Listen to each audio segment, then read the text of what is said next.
All right. Hello, everyone, and welcome to our Products That Count San Francisco chapter webinar. Today is a must for product leaders navigating one of the biggest shifts in our industry, building AI platforms in a way that drives real business outcomes, not just hype. But before we jump into the conversation, I want to share a few quick highlights that makes Products That Count community such a valuable place for product professionals like all of you. First, we reach over 500,000 product people. That is a staggering number.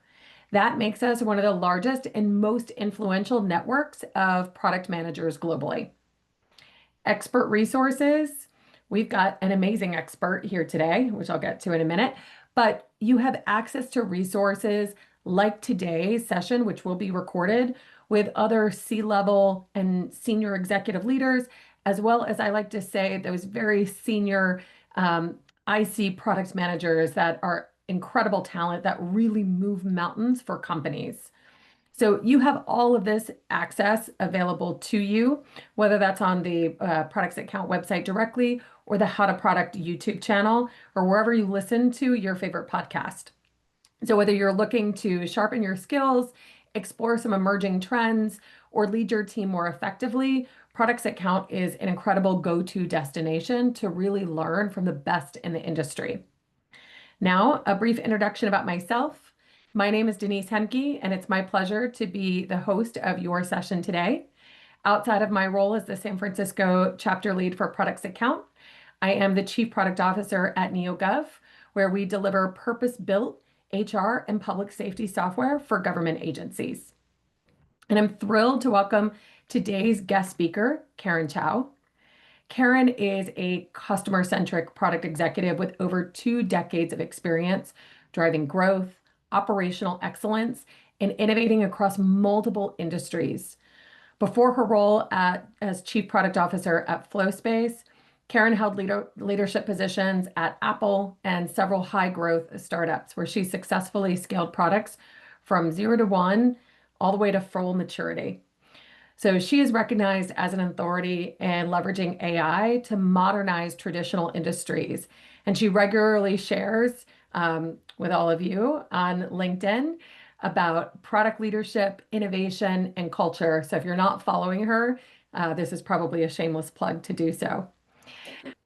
Beyond that, in this session, Karen is really going to share how her team at Flowspace transformed an early prototype of FlowspaceAI into a scalable platform capability that really delivers customer value and business impact.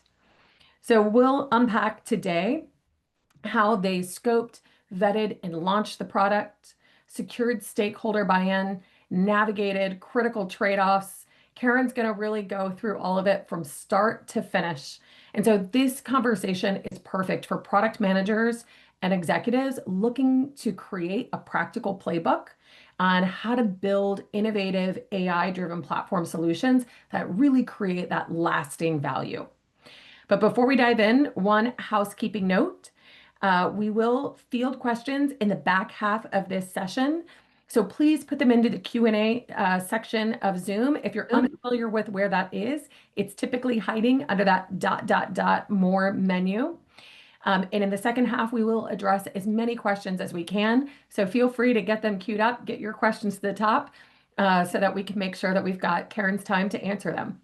And with that, please join me in welcoming Karen Chao. Thank you. Thanks for having me. Let me go ahead and share. Let me just get this started. All right. Do people see my presentation screen? Yep. Okay, great. Okay, great. Yes, thank you so much, Denise, for the lovely introduction, and of course the entire Product That Counts community for inviting me here to talk today. I'm really excited to give back to the product community and help others grow in the field. It's a real honor, and I really created this talk to highlight the power of product management. It's not just about building great features, it's about driving real meaningful change inside an organization, especially during moments of technology transformation. I'll start with a little bit about myself. As Denise mentioned, My name is Karen Chao, currently Chief Product Officer at Flowspace, over 20 years of product management experience. And of course, you can find all my details on LinkedIn. A bit about me personally, I'm born and raised in San Francisco Bay Area. I've pretty much lived in every part of the Bay Area now. And outside of work, I'm passionate about health and fitness. I enjoy food and travel with my husband and two daughters. And I have a real learner's mindset, and I'm always looking to improve my craft, which is why I really love participating in organizations such as Products That Count. So the world is constantly shifting, and just in my career, I've seen technology shifts such as the rise of the internet, mobile, and cloud reshape so many things.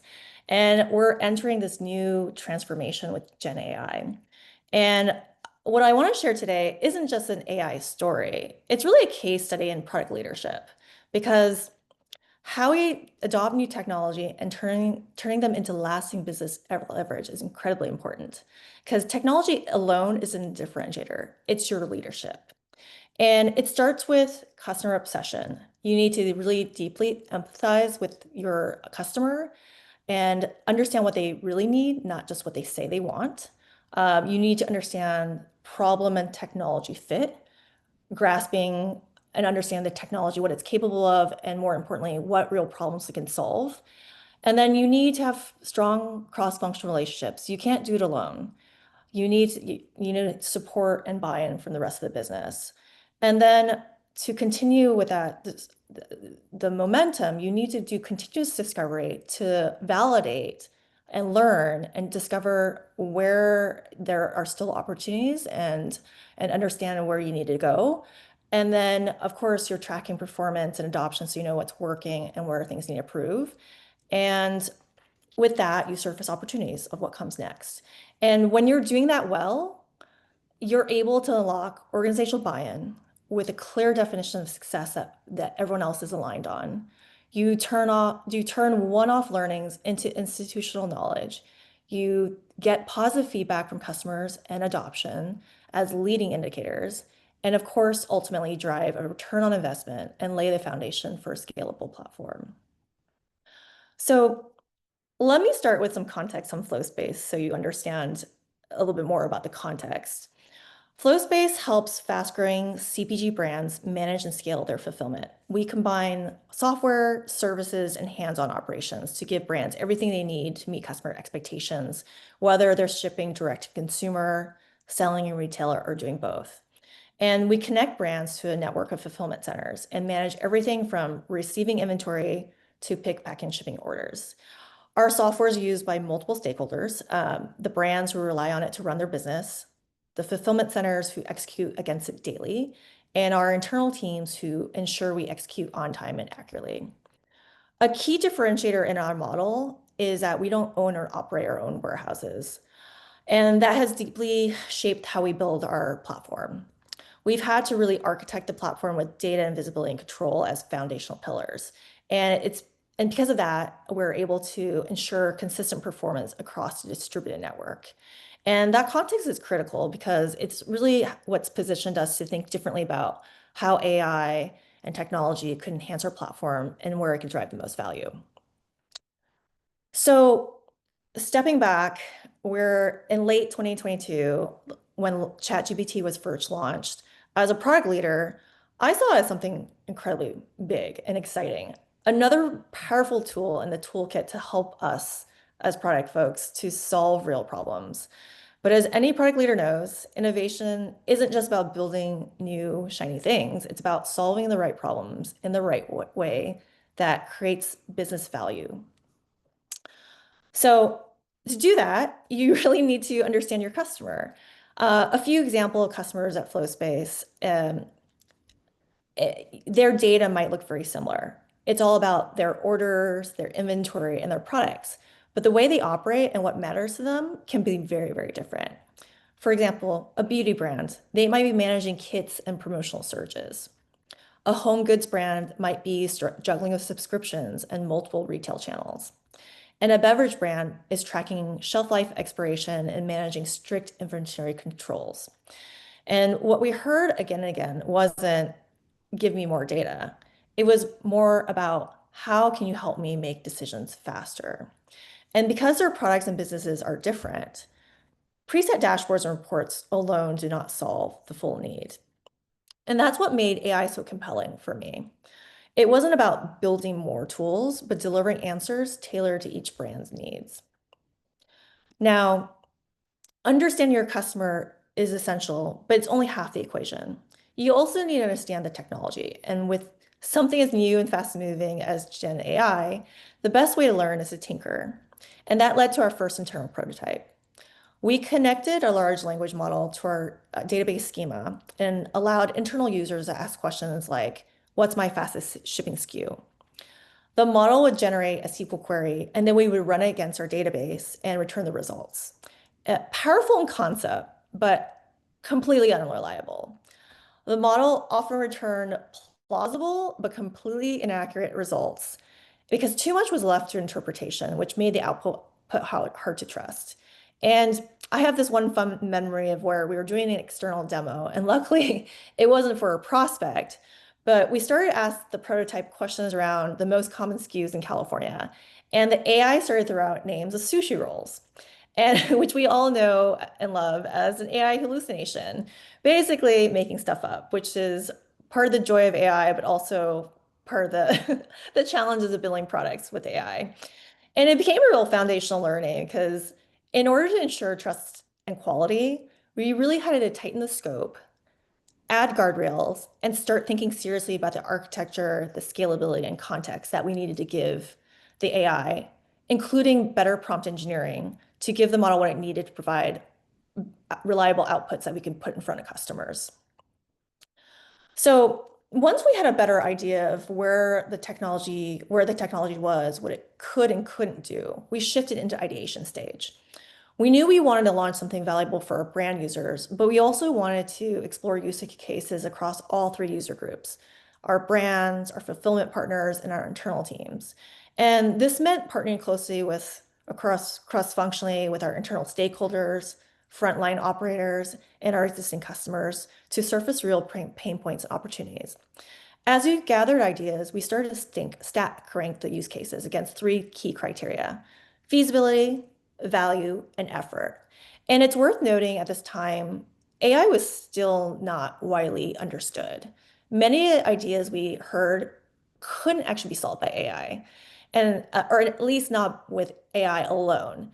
So a big part of the work was really finding that sweet spot of what was technically possible and still valuable. And that process not only shaped our prioritization, but also helped define our AI strategy. And it made it clear we were building toward a platform, not just a one-off feature. So again, we're now in 2023. Generative AI was everywhere in the headlines, but most organizations had not adopted it in any meaningful way and definitely had not incorporated it into their product. Many weren't even sure what it could actually do. And it's not like where we are today, where everyone's using AI in their day-to-day life. The landscape was full of hype, but really short on valuable use cases. Most AI apps at that time were simply wrappers on top of LLM models, and they were incredibly unreliable from production experience. Just like our prototype, where we put AI on top of our database schema without any additional context or guardrails. And that caused a lot of people to be extremely skeptical about what Gen AI could do, because it was seen as something shiny and flashing, maybe a passing fad, unless you were in a business focused on generating copy or synthesizing documents, where that was the sweet spot of the technology. And that made it even more important for us to ground our approach in real problems, real customers, and real outcomes, because it wasn't clear how Gen AI could help our business.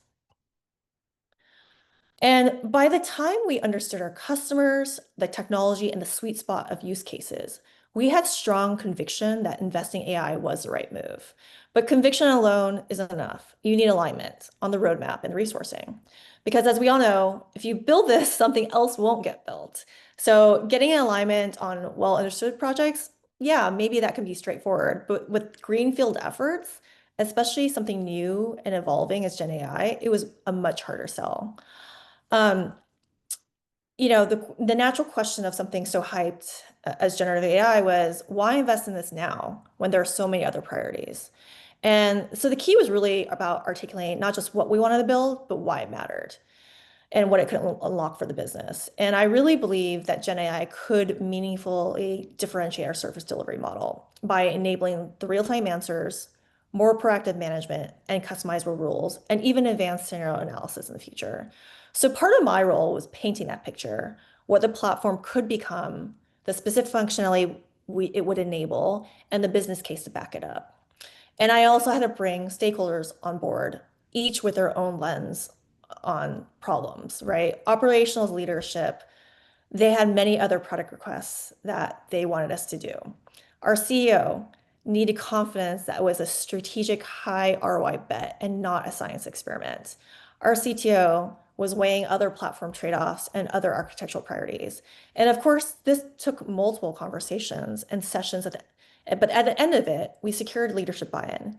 And we were allocated 2 dedicated resources for the quarter, which was a small fraction of our team and isn't a lot to work with, but it was, it's still something to work with. So the next step was really, given the level of resourcing, we had to be really strategic and focused on how we approach the first version.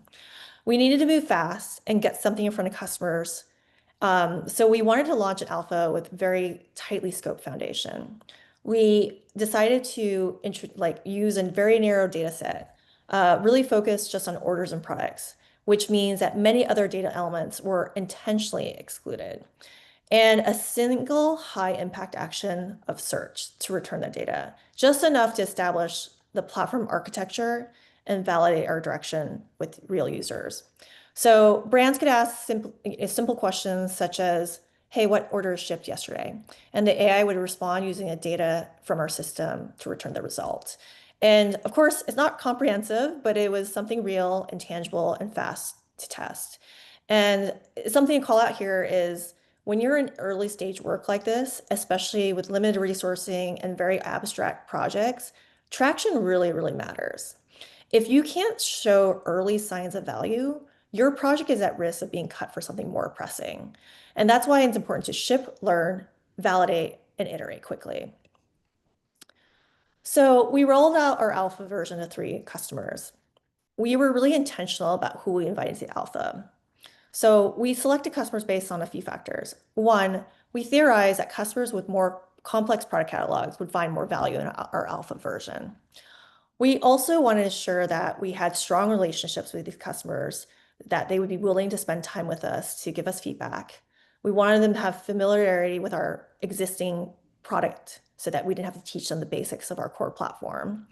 We wanted them to have deep domain knowledge so we could gather informed and high quality feedback. And these sessions were invaluable. They really helped us to see what was working and what wasn't. For example, customers struggle to write clear prompts. Again, this is still pretty early in the days of AI. And as with AI tools, we know that the more clear you are, the better the results you get.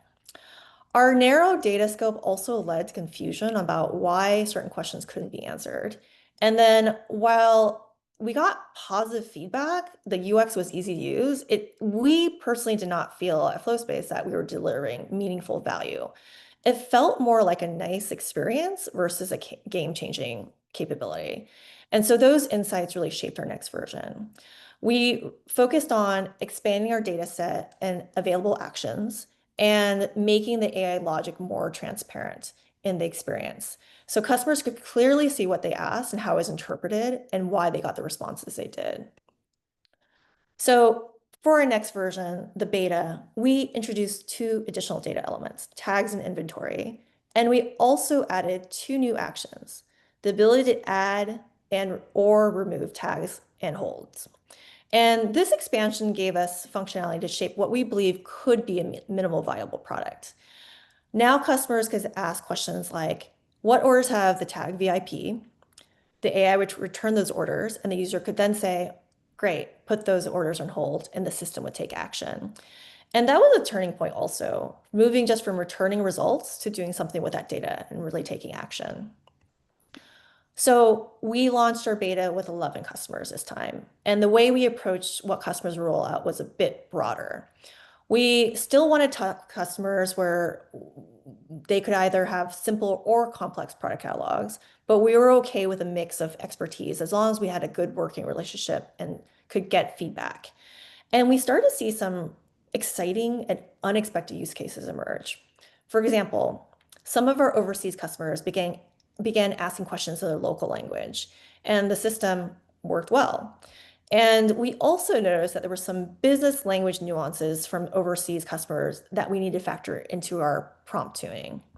And then we started to see AI-enabled workflows that traditional automation couldn't handle. Traditional automation is, very black and white. It's like a yes or no answer versus, they're very rigid.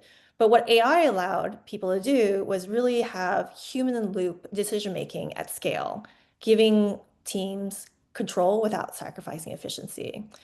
So, and at the same time, we uncovered a few takeaways to prepare for a broader rollout. There was still confusion around how to use a feature, so we introduced a prompt library to guide users and spark ideas of what questions they could ask. As usage grew, we needed to expand our logging and feedback loop to better understand the behavior and outcomes. And then with new models being constantly released, we began iterating our prompts continuously and had to build an evaluation framework to measure quality and consistency. And as we prepared for a broader release, we incorporated an AI policy opt-in workflow. So the beta wasn't just about testing the tech. It was about refining the experience, building trust, and getting ready to scale. So at this point, we're in 2024. And if you recall, like I was mentioning back in 2023, most LLM applications were very, very simple. Wrappers around core models focused on question and answer. But the industry was evolving toward embedded LLMs into real workflows with context, structure, and business logic. And that's exactly where we headed as well with our development. We are evolving from simple prompts to LLM-powered workflows that could support real decision-making and operational execution. Our alpha and beta gave us the core learnings and the confidence we needed to move forward. And we were ready to transition from experimentation to general release. And one important call out here is, as a product team, we still had plenty of ideas and features that we wanted to build. But instead of building more, we really prioritized rolling out what we had to accelerate our learning and to get that real world feedback. Because sometimes the fastest way to improve isn't about adding more functionality. It's about launching it, getting in front of customers, and iterating on live usage and feedback. So with any product, go-to-market is critical, and this was no exception. In fact, launching an AI-powered functionality using LLMs probably requires even more cross-functional coordination because of how new the technology was. And it was really focused on educating teams and building an internal knowledge of what the product could and couldn't do. So we kicked off our go-to-market plan early to ensure success, and typical things that you would do around training internal teams, getting documentation published, making sure sales was enabled, partnering with marketing with the rollout, and really hosting a lot of customer enablement adoption pushes around customer webinars, integrating them into our normal cadences for QBRs, for example. As with any product launch, it's not just about what you ship, it's about how you roll it out and how you empower your teams and customers to adopt it. Now, and of course, you never ship and forget. You need to be constantly monitoring, measuring performance. So we tracked usage over time. We saw adoption steadily grow, and especially amongst our largest and most valuable customers. Our original theory around customers with more complex products and fulfillment needs did end up being true. Our larger customers found more value in the product, and those that were smaller with less complex fulfillment needs didn't find as much value with the product. And over time, we saw FlowspaceAI become embedded into their day-to-day workflows. And we're able to clearly demonstrate ROI through time savings and operational efficiency for these larger customers. Something we didn't push for specifically, but happened organically, was usage adoption from our internal teams. They began to use a tool to better support our brands and ultimately helped us reduce our cost to serve while still improving our customer experience. So And again, with AI, it's not just about the high level metrics. You really have to get into the details. The more flexibility and the more capabilities around being able to ask anything, get results that are probabilistic means that you need to be in the details more than ever. So we actually analyzed all the questions customers were asking, and we looked at each one of them, categorized them, and took an honest look at where we're delivering value and where we're falling short. But it really gave us clear insight into how customers wanted to use a tool and where the experience needed to improve. And it became a super valuable feedback loop. Like I mentioned, real usage, revealing real opportunity. And with Gen AI, we discovered something else that was interesting. Sometimes a gap in our capability meant we needed to build more functionality. Yes. But other times, it just meant that we needed to tune our prompts a little bit better. And that was a shift for our product team. We started to own a lot of the prompt tuning because we were the ones who understand the business context best. So, and then based on all those learnings, we started to expand our product functionality with even more advanced capabilities, including the ability to ask and receive answers to analytical questions that involve summarizing and aggregating data. And this was a big step forward in helping our customers make more data-driven decisions. But it also came with us rethinking our UX. We redesigned the interface to clearly present not just the result, but also the logic behind the answer, helping to give clarity for the users to understand how the AI interpreted their ask and how it got to the answer. Because AI can feel like magic when it's working, but feel like a complete black box when it's totally wrong. So giving more clarity builds trust and allows our users to actually ask better questions.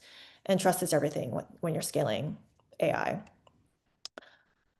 And then as Gen AI became more agentic, we saw an opportunity to introduce agentic capabilities into our platform, building smarter, more proactive systems designed to drive even stronger outcomes for our customers. For example, here you can see an AI agent monitoring conversations in the platform in real time.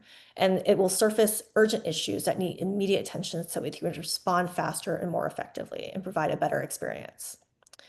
So building anything is a journey, especially when it's with AI. It's essential to stay close not only to like customer behavior, but also where the technology is going, because both were evolving so quickly. What we saw across the industry and in our own work was we started with single LLM functionality, apps with wrappers around models. Our early prototype fell in this category. Exciting, but unreliable and limited. And then came LLM-powered workflows, where we focused our alpha and beta efforts. These introduced structure, context, and real operational value. And now the shift is more toward agentic capabilities. AI that can take initiative, handle multiple steps, and work more autonomously to drive outcomes. And that progress from simple output to intelligent action is what makes this so exciting. And it continues to be something that we think about from a roadmap perspective of where AI is going and how we can continue to, you know, build impactful experiences through emerging technology. So a few lessons that apply to any product is, but especially important when working with generative AI, is you need to start small but foundational. Your first use cases set the tone of your architecture, adoption, and future flexibility. You need to ground everything in customer value. You don't build for novelty, solve real customer problems that matter. And post-launch matters more than ever. Because the outcomes are so flexible and unpredictable, iteration and feedback isn't optional, it's essential for success. And you need to create that feedback engine. Users will show you what's working if you make it easy for you to monitor and listen to that feedback.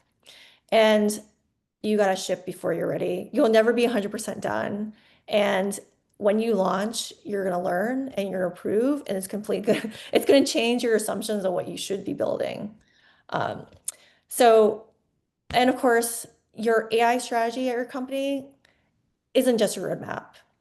It isn't just what you're building on the roadmap. Of course, that's one component of it, but it's also about what you're integrating to your platform. There's lots of off-the-shelf tools out there, so be smart about that build or buy question. And how are you adopting AI internally? This is something we talk a lot about at Flowspace and how we're making every team more AI powered, especially from a technology perspective, on the technology side. And I often share thoughts on product management, leadership, and AI on my LinkedIn. So feel free to connect with me. And I thank you so much for your time. I hope this session was helpful and that it gave you some practical insights that will help you in your product journey. You so much, Karen. That was incredibly insightful. So if you haven't queued up questions yet, please get them into the Q&A section of the chat, and I will get us started. So Karen, I'm curious, like when you look at that evolution that you talked about of Flowspace from concept to GA, what were the most critical product leadership decisions that you feel really helped to shape that trajectory?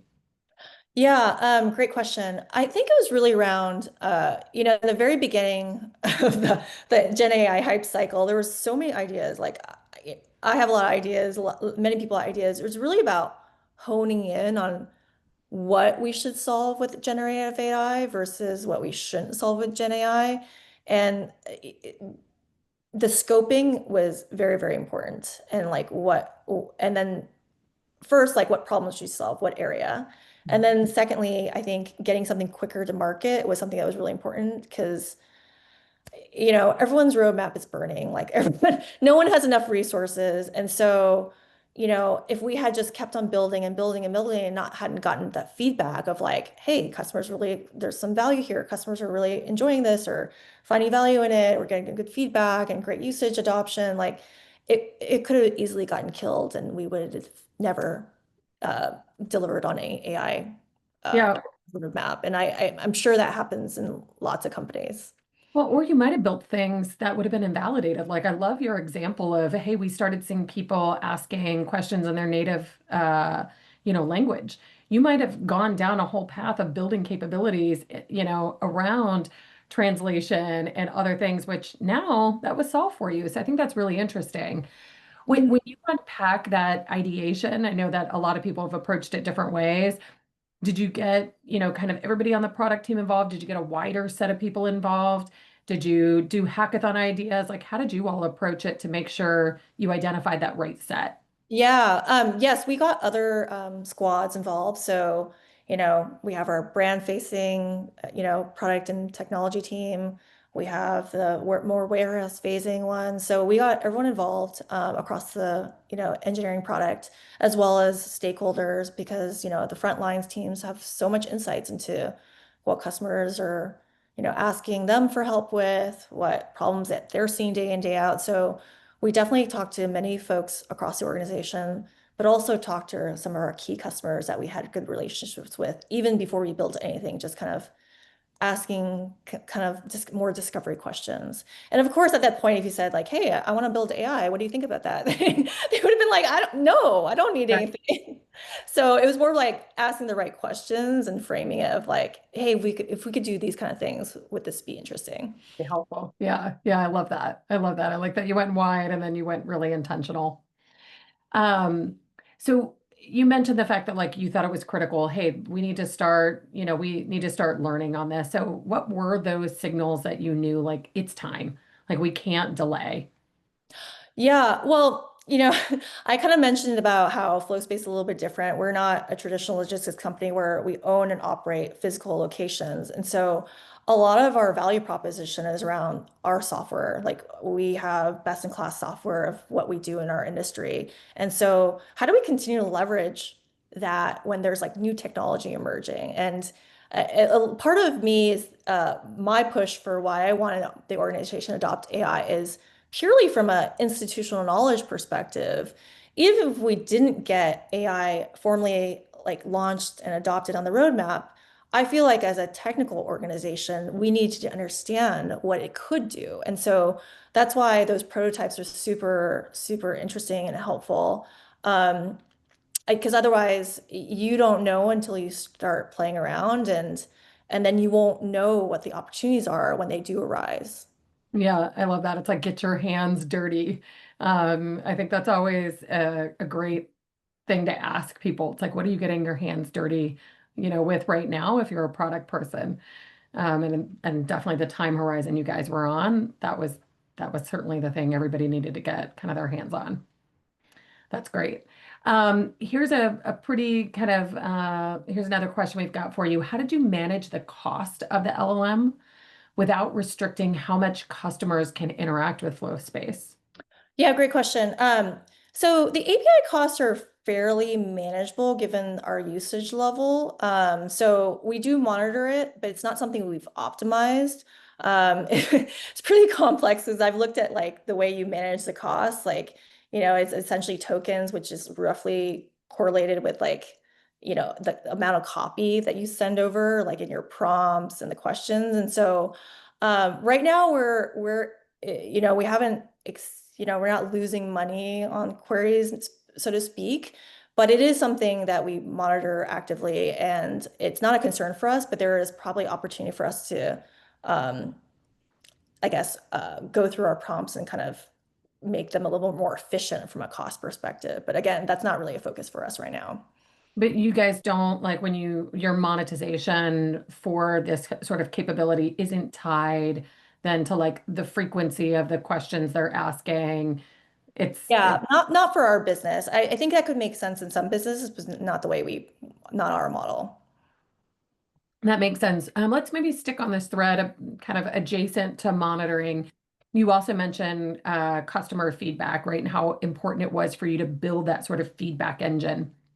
So how do you think about monitoring and measuring, AI, and getting that feedback loop beyond just kind of traditional product analytics of it was used N times? Yeah. I mean, that's interesting, but it's almost too high level. And that's where you gotta get into the details and actually look. And I have this, I sometimes joke with my team about how product people are stalkers because you're basically looking at like lots of little details about like what your customers are doing. And so we read every question and went through it, and every question was monitored, and you can do this at a certain level when you're starting out, but later on we had to get a little bit smarter about that, and it was about having this evaluation framework and using some of the stuff that exists in the market. But yeah, you have to look at everyone, and there's like a little bit of a judgment call in terms of, is the answer right? Is it you really need to understand your business context and what the customer is trying to ask. And that's where like knowing more about your customer, and I feel like the product team needs to own that versus like anyone else, because the product person knows the most about the customer. But and sometimes you had to validate it against data, like if they run a query somewhere else to validate it. So it can be time consuming. So when you get to a certain scale, it's around, getting the customer say like, hey, this was right and wrong, and factoring that in as well. But there'll be always be some level of you monitoring. And so I think that's one of the things with AI. It's never going to be, you never ship and forget, but even more so with like, with SaaS, you can kind of ship and see that it's going and working and you have a predictable outcome. But with AI, Right. you kind of have to keep an eye on it. And that's why they're saying with like a lot of these AI agents that someone's gonna have to manage these agents, because yeah, you just have to make sure they're doing the right thing. And I think that's the same for yeah, our FlowSpace AI as well. Right. Yeah. If you think about traditional SaaS application, it's typically workflows. And yes, you find that scenario where you're like, wow, I didn't intend the user to do this, but there's only so many branches they can go down. And here you almost have infinitely many branches. Yeah, exactly. That's the complexity. Yeah. Yeah. And so related to that, there's all these Gen AI buzzwords, right? Prompt engineering, you talked a little bit about that, like you all, kind of owning the prompt from the product team, fine tuning, the guardian agents, the judges, right? All of these words. And so going back to some of the AI guardrails, how did you solve that problem? Did you use some of these tools? Did you use a combination, something different altogether? Yeah, it's a combination, for sure. Like first, it's about smartly giving the AI access to certain things that it could do versus and not confusing it. So you had to be careful about that. And some of it was like a little bit iterative, with, the product and the engineering counterpart to like kind of iterate around that.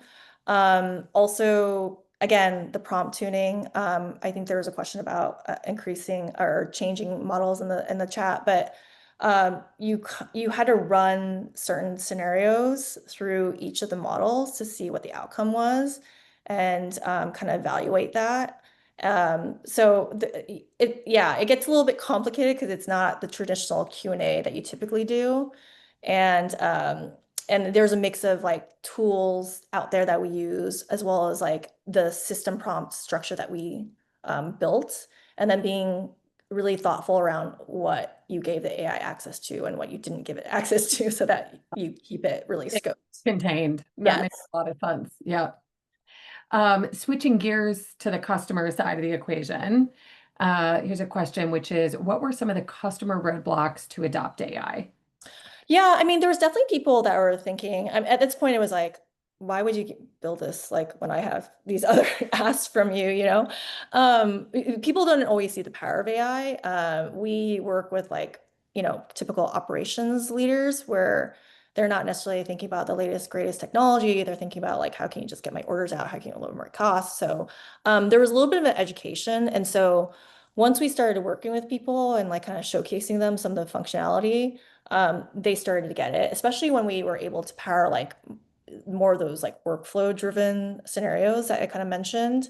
Mhm. That was super powerful because, for example, you might want to, one example, this is kind of fun, is we had someone that was shipping product that, mostly was okay most of the year, but if you shipped it to certain regions when they were having a heat wave, the Oh, product would not, maintain its yeah, it would just like go bad. still And sour. so, yeah, and then but that was an added cost to add ice, and that all adds up to your bottom line. And so what they would use the AI for was they would say, okay, how many of my orders are going to this region, uh, you know, in the next day or so? And then they would upgrade those with like, a certain like ice packaging, and the rest they could just leave as is so that they could save on cost, but still maintain a good customer outcome. So things like that, where it's not black or white, hard 0-1 rule, were things that we can unlock with the AI that I thought was hugely positive and powerful. And that's where I thought, like, wow, that's amazing. Yeah. Something very differentiated. Yeah. I love that use case, and I'm sure your customers were so happy. It's like, hey, this is an increase to my margins. Um, but it sounds like mostly you were able, like there wasn't a major barrier there, like through maybe in-product experience, like that enough was enabled, like that alone could get the customers to adopt it and start using it. You didn't have trust or other concerns along the way that your team had to address. I mean, there's definitely people that didn't trust it. But like I mentioned, how the industry was evolving and then customer perception was evolving too. I think as people got more comfortable with AI, people started to adopt more as well. And something that was also interesting is we started to see a lot of usage from not just our logistics manager that uses the software, but also like overseas CX teams were coming in and using it because it was really easy. There was no training. And so that was a value add for our customers as well, where, they might have outsourced CX that could come in and easily ask questions in Spanish or whatever language they speak and Yeah. easily get those answers. And so training became very, very easy. And another interesting insight was, customers that had been with us for a while and knew our software really well, might not use it as much. But then some of our customers that were newer to our platform and kind of grew up using the Yeah. AI, AI native. yeah, they became more Yeah. AI. So they leveraged it more. So that was kind of interesting to kind of see like the different cohorts of like behavior based on, other parameters around what they did in their business. Yeah, I love that lens of like back to like the product analytics, like looking at through that cohort lens of when they started with you all.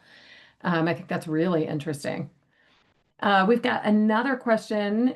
Since you began this journey early, do you think that increases the switching costs when transitioning to more advanced AI or LLM models? Yeah, so because we knew there's constantly a lot of models coming out, and then you're testing against different companies' models, even. We made sure to architect our product in a way where you could easily swap out the models. And like I mentioned, we had that evaluation framework where if you wanted to try a model, you could try it, run it about against the evaluation and see if you were getting the results you expect.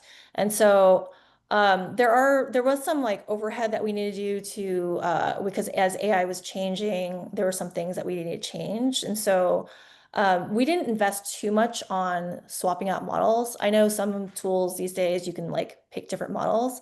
We have a little bit of that, but we don't give too much choice because our customers aren't necessarily like tech people. So we give them a model that we think will get the best results and let them stick with that. But we did give them ability to switch when we were moving from, the first version to the version 2 where we're doing more analytical questions. And that was where we picked a different model that was going to return more reliable results. Right. So it sounds like you kind of were, if it's not broke, don't fix it, right? We don't have cases where it's demanding some change to the model for the most part. Uh, the other question came in, curious if you're able to track productivity improvements that you delivered with the AI solution. You mentioned even, for example, your internal teams using it. So were you able to track at the customer level, like time spent on a workflow, and were you able to track internal metrics by Yeah. exposing it internally? Yes, yes, yeah, for sure. So yeah, we looked at usage and then, like I mentioned, there's all sorts of questions that can be asked. So you have to kind of make some assumptions. But simple questions, you could assume a certain number of minutes that you save them. And you can get in the weeds on like the type of questions and maybe categorize it more, but you could do kind of a back of the envelope Mm. estimate. And then I kind of mentioned these more like bespoke workflows, the example of the product that degraded over in heat. Um, to do something like that, you just wouldn't do it, right? Like you would have to download a report, upload it, make all the changes manually. It would be kind of a hassle. And so if you think about like the ROI there, it's more about, okay, you were able to save shipping costs on these orders. What does that delta look like? And clearly demonstrate an ROI in terms of cost, but Mm. also because like, and you could also say that you saved them time because they would have taken them X amount, but realistically, they just wouldn't have done it. And they would Yeah. just have spent the money or had maybe a poor outcome. And so there's a few ways to skin that cat. So, Mm. you make an assumption, but that was definitely something that the product team did to, to build back into the original assumption of our ROI, return on investment. And then also on an internal team side, we're able to build things in Flowspace AI and additional capabilities that we're able to reduce our tickets. So we're able to clearly track that decline over time as well. Got it. I love that. So it sounds like some of it is a little bit, kind of back of the envelope math. Yes. Some of it, there's hard dollars for specific use cases. And then certainly internally, you can get to the hard dollars by saying case deflection. Here's Yes. what we saw before. Here is that Yeah, like pre-post analysis. that's right. I love that. I'm really curious, like I want to go back to that one use case of the product that kind of degrades. That was since it was such an interesting use case and it might apply to other customers that you have.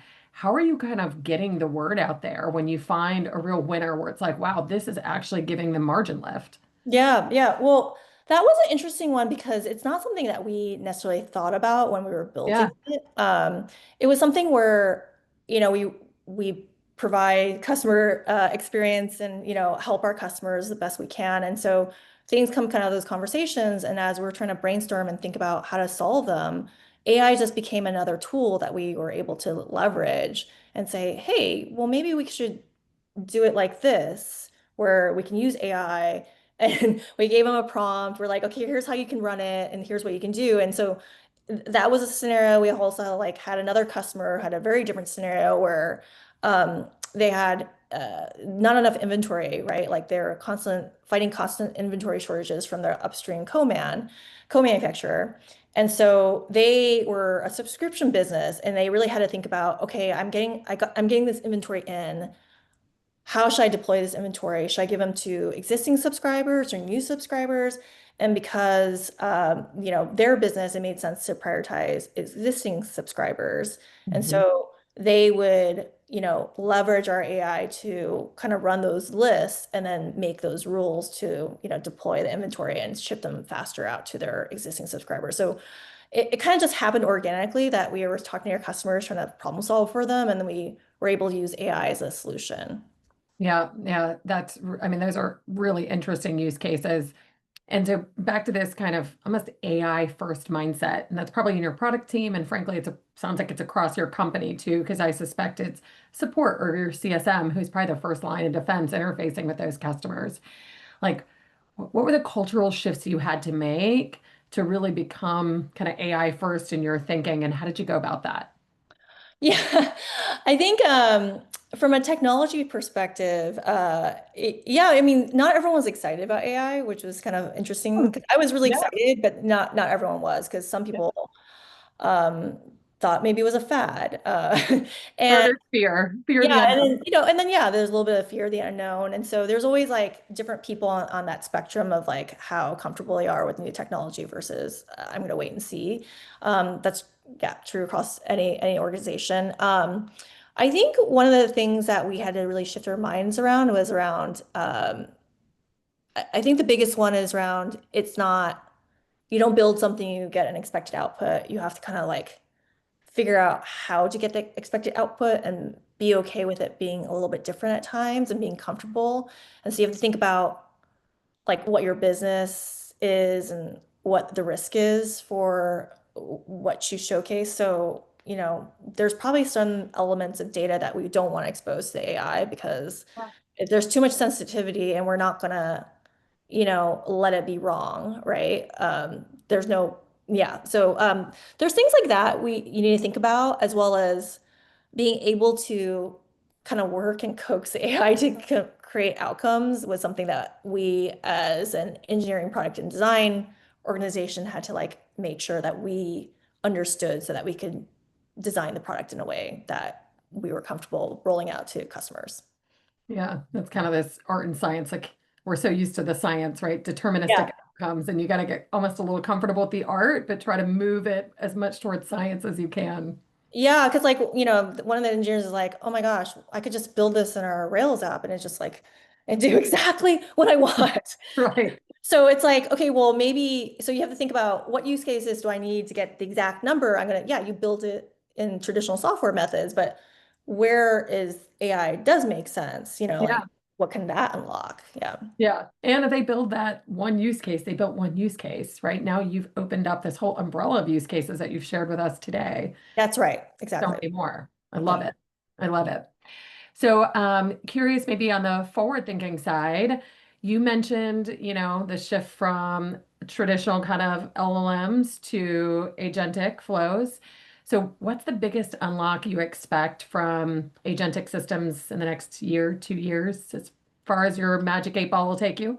Yeah, I think for me, I'm really excited about giving the AI more capabilities. Some of the things around, you know, some of the recent announcements around being able to do things on websites. I mean, agents talking to each other, cross system. I think there's a ton of power, especially in the industry we're in supply chain. It's very fragmented. There's lots of different players, and so.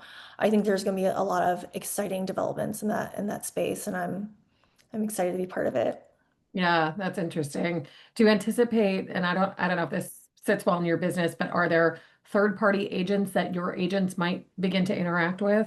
Yeah, I totally think so. That's definitely something that I think is a very real possibility. Yeah, I think it's interesting. So maybe going back to product managers like myself, those of us who are in regulated industries. I mentioned that I'm in government, but healthcare, regulated markets. What advice might you have for folks like that in terms of how do you balance compliance and innovation, given you've been innovating a lot in this space? Yeah, I know privacy is important in healthcare, for example, and then also there's probably like something with, you know, not giving the wrong data over certain critical situations. And so I think it's about finding where it does make sense. Yeah, and it might not. maybe it doesn't make sense for a customer experience. Like it might not. Like maybe it's more of a back end capability. I think if you feel like you don't know if there's a true AI capability to introduce your customers at this point, like I would still think about how you can leverage AI for your day-to-day or your business internal processes. I would think about that. And then also just human in the loop is always an option in terms of, it's a suggestion versus a hard action, like have someone review it. That could be another option. But I think the important thing is to start thinking about what Mhm. you can do with it and then really understanding it. And then that's going to really unlock your ability to figure out where the opportunities are. Yeah, so I think it goes back to your kind of advice. Get your hands dirty, start small. I love this, like keep the human in the loop in the workflow as a maybe a flavor of that, Mhm. especially if you're highly regulated. But if you don't start doing those things, then you don't have the opportunity to learn. That's right. All right, I'll close it out with one last question for you. If you're advising a PM to start building with AI today, you mentioned a lot of like get your hands dirty, kind of get started. What are you advising them to do? Somebody joins your team, they use ChatGPT. Are there other things that are AI enabled that you're suggesting they kind of work with as well? Yeah, actually, all our PMs right now are using an AI coding platform. We're using Cursor is one. I have it installed on my computer as well, and it's hooked up to our GitHub. And I kind of talked about this on LinkedIn as well, where it's been really interesting to see the change in the software development lifecycle. I think it's going to change a lot, and Yeah, so I think about how AI is just going to be part of our natural workflow as we build products and how to leverage these tools to be a better product person. And so things that I'm thinking about are, okay, maybe in the past you would have gone directly to engineer to ask the question about like, hey, how does this typically work? But now it's all available through these tools. Like you have this AI on top of your GitHub. You can ask it questions. You can even like start writing your PRDs in that context and really understanding the nuances. And you're not taking away your judgment, but you're kind of validating your judgment with AI as almost like a thought partner before yeah, we bring it to engineers. And I'm not like this is not replacing engineers at this point. It's more about being a better partner in engineering. So you bring them in later when you have more clarity of what you want to build.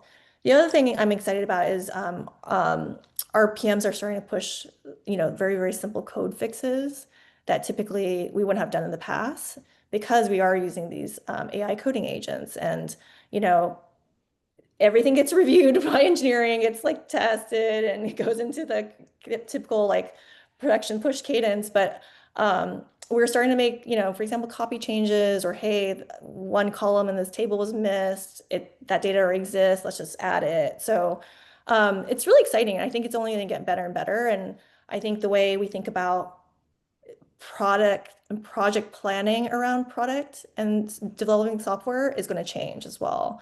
It's not going to be about writing stories because we're giving prompts context to AI, like yeah. so I would just be thinking about how like your workflow could dramatically different in the future. Yeah, I think Karen, you're talking about a trend that I've heard from a lot of product leaders. I think most people are tending to start on the rapid prototyping or vibe coding tools, right? The Lovables, the Bolts, that type of replit experience. It sounds like you all have gone straight to Cursor, which is really interesting, and probably a whole nother conversation for a different day, maybe a podcast. Um, but I think it just goes back to that advice that you've been kind of sharing all along. It's like get your hands dirty. What I hear in that is curiosity, curiosity, curiosity. Yeah, so important in this role. Yeah, I love it. Well, Karen, I can't thank you enough for all the wisdom that you've shared with everyone today. And for those of you that joined us live, thanks for joining us live. And for everybody else, this is an incredible session. We'll see you on another webinar here soon. Take care. Thank you. Bye. Thank you.